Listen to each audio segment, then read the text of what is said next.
Comenzamos a semana com preços mistos na CBOT e com os traders voltando as suas atenções, né, para o relatório do USDA, que será divulgado nesta sexta-feira, após quase 2 meses, né? O documento deve trazer informações fundamentais sobre as produtividades de milho e soja nos Estados Unidos e as novas projeções também, né, de oferta e demanda global. Até lá, o mercado deve seguir volátil, com ajustes de posição e especulação predominando, né? Enquanto isso, e apesar das recentes altas, as compras chinesas de soja americana continuam limitadas também, né? Aí com um mercado que reagiu positivamente a notícias de que algumas tradings voltaram a ser autorizadas a exportar soja para a China, mas na prática a demanda sigue concentrada aqui no Brasil. Então, uma soja brasileira que mantém vantagem competitiva com preços cerca de $18 por tonelada, ou seja, mais barato que o Golfo dos Estados Unidos para embarque em janeiro. Então, isso reforça a liderança dos Estados Unidos e da China no fim de outubro.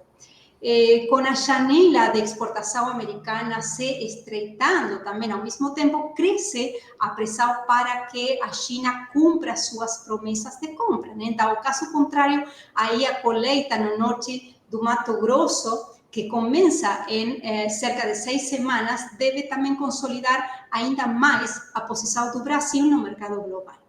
Por fim, o relatório Focus, divulgado hoje pelo Banco Central, também mostra um cenário sem variação na última semana, com uma inflação mantida em 4,55%, um PIB em 2,16% e a taxa Selic, né, mantida em 15%, sem mudança na última semana. Por outro lado, Cami, a paralisação nos Estados Unidos, né, que ainda está acontecendo, já vai fazer 2 meses, certo? Conta um pouquinho para a gente sobre isso. Exatamente, Sol. A paralisação parcial do governo americano está sendo a mais longa que a gente já viu, né? A mais longa da história. Segue trazendo incertezas e limitando a divulgação de dados econômicos, né, dos Estados Unidos. A boa notícia é que, igual você comentou, né, os relatórios agrícolas foram confirmados para esse mês. Então, lembrando que o relatório NAS e o relatório WOSD saem nessa sexta-feira, dia 14. Enquanto isso, o cenário internacional, a super oferta global de milho, de grãos forrageiros, oleaginosas, continua pressionando os preços, né, mesmo após acordo entre Estados Unidos e China. Só que a demanda física ainda não está reagindo, né, a esse acordo. A soja acima de $11 por bushel já está embutindo uma certa expectativa de compras chinesas de 9 a 12 milhões de toneladas de soja dos Estados Unidos, mas esse volume ainda não se confirmou. Então, enquanto isso, o Brasil segue firme, né? Igual comentado, a soja brasileira segue em vantagem competitiva e é claro que a China segue aproveitando, né? Na semana passada, a gente teve o fechamento do mês de outubro com 6,72 milhões de toneladas de soja exportados e o acumulado anual já soma 100,6 milhões de toneladas de soja, né? Isso é 7% acima do que a gente tinha acumulado até outubro de 2024.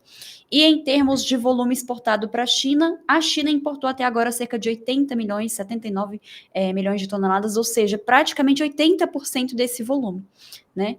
E aí agora o mundo está de olho aqui na América do Sul, né? O tamanho das safras sul-americanas atualmente é o principal fator de formação de preços em Chicago, e é por isso que o foco desse momento passa a ser o clima, né? A gente está num momento bem crítico.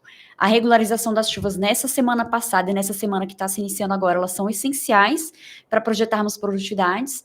Então, qualquer desavença climática que ocorra nesse período, nos principais estados produtores, né, vai puxar para baixo aí nossas projeções de produtividade e de produção nacional.